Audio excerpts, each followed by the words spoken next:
कन्या गाँ दाण्डरे बर आसुथिला रोषणी करी नाच गीत करी प्रोसेसन रे मस्कुल थिले बरजात्री बाट बरणी परे सुसज्जित मंडपरे बसिथिला बर बरजात्री माने मध्य भोजी भात खाई घर को फेरुथांते। एही समय मंडपरे प्रवेश करिथिले 10 जन निशाशक्त युवक तांको हातरे थिला देशी बंधुक और अन्यान्य मारणास्त्र। सेमाने मंडपरे पसी बर को आक्रमण करने योजना करुथिबा बेले सेमानक मध्यरु 7 जन को काबू करथिले गाँ लोक।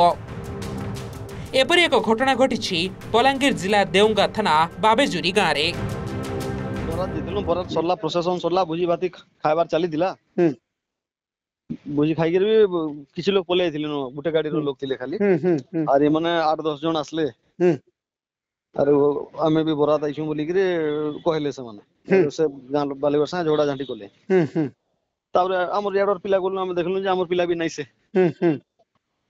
मन को हमर पिला नाइ सेटा बोली कहलु जेहेतु सना झगड़ा करी बस्तुले तापर एले टी कथा बाहरिला कथा बाहरला पर के माने पिस्तल माने देखाई बसले गोटे पिस्तल और अलगा अलगा हथियार माने थिला ताकर पाके तो 6 जन सेते बेले धरा पड़ले देगा पुलिस गला से पिस्तल और बाकी अलगा मारणास्त्र माने धरि गिरी सेवन को उद्धार करी गिरी आनला तापर राति 3 बजे आउ जने के धरले से तापर स्टेटमेंट दैछि जे हमें बरपिला के मारबार लगे आइथिनु और मते हमका पठैतिला सुशांत विश्वाल मोहले दुश्मन तो हमदा किछि जणा। सूचना मुताबक गाई बाहाल गाँव रो राजेश कुमार प्रधान बाबेजुरी गाँ को विवाह करने बरजात्री नहीं जाइथिले हेले तांकु जीवनरू मारी देबाकू एही निशाशक्त युवकंकु सुपारी मिलिथिला।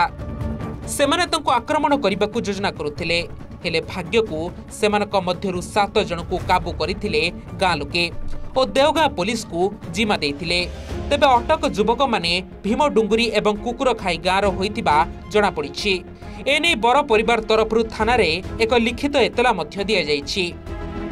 पुलिस युवक मानक ठारू मारणास्त्र सहित एक देशी पिस्तल जबत करी घटनार तदंत आरंभ करिछि। 7 जन अटक अछंती आउ अन्य तदंत आमे करूछु आगु प्राइमरी तदंत रे कोन किछि जणा पडुछि काहे कि तांगो ताकर डिस्प्यूट अछि बोली जणा पडुछि हला सेटा आगु तदंत ले बहुत जणा पडिबो। मारणास्त्र गोटे देशी बंदूक जबत हेछि एवं आउ किछि छुरी जबत हेछि एवं सेही संक्रांत रे गोटे केस हेछि आ अधिक तदंत चली। तेबे किए ओ कोन पाई बर को हत्या करिबा पाई सुपारी देइतिला ताहा जणा पडि नाही। बलांगीर मनोरंजन जोशी को रिपोर्ट ओटीवी।